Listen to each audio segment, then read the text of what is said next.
નમસ્કાર. આજની આપણી ચર્ચાનો વિષય છે સ્વાદથી પાચન સુધી. નમસ્કાર. સ્ત્રોત તરીકે આપણી પાસે છે ધોરણ 5નું પાઠ્યપુસ્તક. હવે આમ તો આ બહુ મૂળભૂત લાગે, પણ ખોરાકની આખી સફર છે ને, એટલે કે સ્વાદની ઓળખથી શરૂ કરીને તે શરીરમાં કેવી રીતે ઊર્જા બને છે તે સમજવું ખરેખર પાયાનું છે અને રસપ્રદ પણ. બિલકુલ. અને આજના આપણા સંવાદનો હેતુ પણ એ જ છે. સ્વાદ અને પાચનની આ જે સરળ લાગતી પણ મહત્વની પ્રક્રિયાઓ છે એને સમજીએ. તો શરૂઆત કરીએ પેલી હેન્સી અને સરોજની વાતથી. હા, હેન્સીને કારેલા બિલકુલ ના ભાવે. એને તો ગોળ રોટલી જ જોઈએ. પણ શું એક જ સ્વાદ ચાલે? પેલી સરોજને જુઓ, એને ખાટી આંબલી બહુ ભાવે. હા, પણ એનો મતલબ એ નથી કે એ બીજું કંઈ નથી ખાતી. એ મીઠી, ખારી, કડવી વસ્તુઓ પણ ખાય જ છે. આ જ તો વાત છે.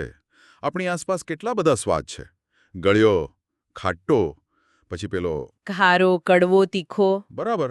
અને પાઠ્યપુસ્તકમાં પેલી રમતની વાત પણ મસ્ત છે. આંખો બંધ કરીને સ્વાદ ઓળખવાનો. હા, જેમ કે લીંબુનો રસ તરત ખબર પડી જાય કે ખાટ્ટો છે, કે પછી ગોળનો ભૂકો. એકદમ. જીભ તરત જ પારખી લે છે. પણ વાત ખાલી જીભની જ નથી એમ લાગે છે. પેલી તળેલી માછલીની વાત યાદ છે? હા હા, હેન્સી એને ચાખ્યા વગર જ ઓળખી લે છે. શેનાથી? ફક્ત સુગંધથી. બરાબર. આ બતાવે છે કે સ્વાદ અને સુગંધ બંને કેટલા જોડાયેલા છે. એટલે જ કદાચ પેલું શરદી થાય ત્યારે જમવાનો સ્વાદ બરાબર નથી લાગતો. સાચી વાત છે. નાક બંધ હોય એટલે સુગંધ આવે નહીં, એટલે સ્વાદ પણ ફિક્કો લાગે. અને એટલે જ પેલું દવા લેતી વખતે નાક બંધ કરવાનું કહે છે ને. હા, જેથી કડવો સ્વાદ ઓછો લાગે. અચ્છા, તો આ સ્વાદ પારખવાનું કામ મુખ્યત્વે જીભ કરે છે? હા, આપણી જીભ પર નાના નાના ટેકરા જેવા ઉપસેલા ભાગ હોય છે, જેને સ્વાદ કલિકાઓ કહેવાય. એ મદદ કરે છે. પાઠ્યપુસ્તકમાં એવું પણ છે કે જીભના જુદા જુદા ભાગ પર અલગ સ્વાદ વધુ પરખાય. હા, એવી એક પ્રવૃત્તિ સૂચવી છે.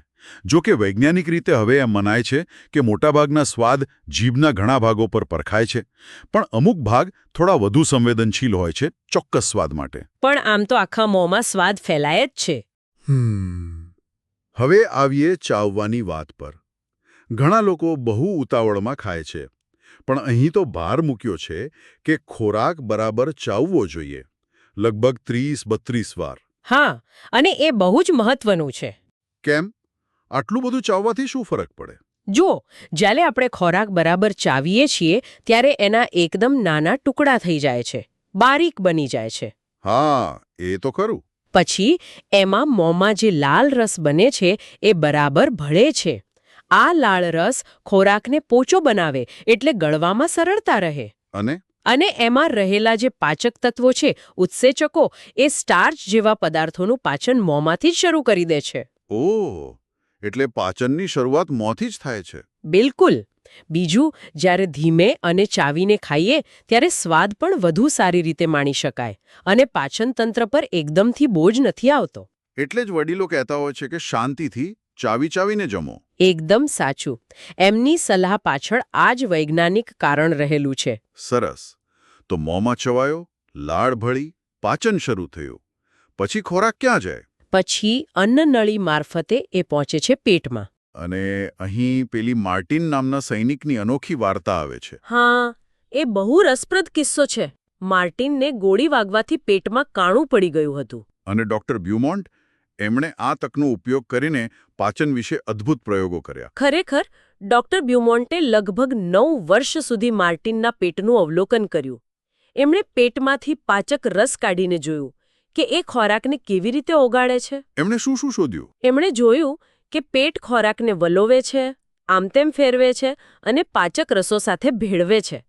એમણે એ પણ નોંધ્યું કે પેટની અંદર ખોરાક વધુ ઝડપથી પચે છે, બહાર પાત્રમાં રાખેલા ખોરાક કરતા. અચ્છા. અને એક બહુ મહત્વની વાત, જ્યારે માર્ટિન દુઃખી કે ઉદાસ હોય ત્યારે એનું પાચન ધીમું પડી જતું હતું. ઓહ, એટલે આપણી માનસિક સ્થિતિની અસર પાચન પર પડે છે. ચોક્કસપણે.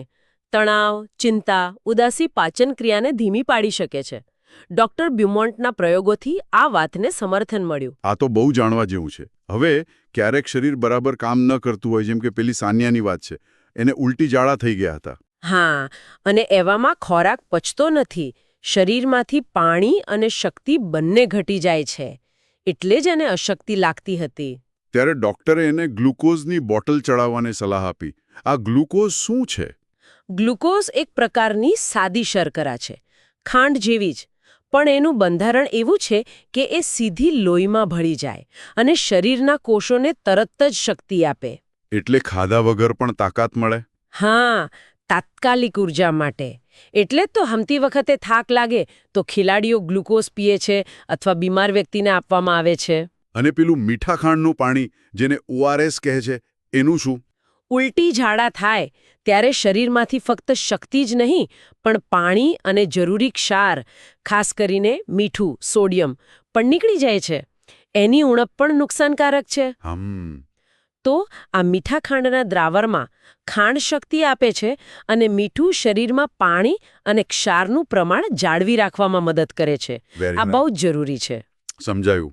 તો પાચન અને શક્તિની વાત પરથી હવે આપણે સારા ખોરાકના મહત્વ પર આવીએ. હા, જે બહુ જ અગત્યનો મુદ્દો છે. પાઠ્યપુસ્તકમાં રશ્મિ અને જયેશના બે સરસ ઉદાહરણ છે. રશ્મિ 5 વર્ષની છે, પણ લાગે 3 વર્ષની. કેમ?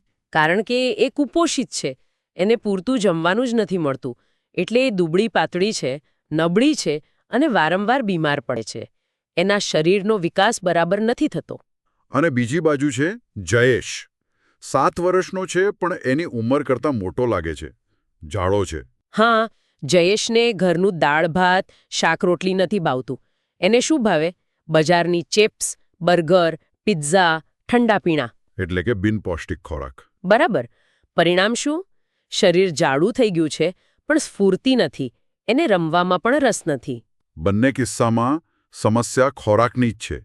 એકમાં અભાવ, બીજામાં અયોગ્ય ખોરાક. એકદમ. અને ડોક્ટરે બંને માટે શું સલાહ આપી? યોગ્ય સમતોલ આહાર. સમતોલ આહાર એટલે?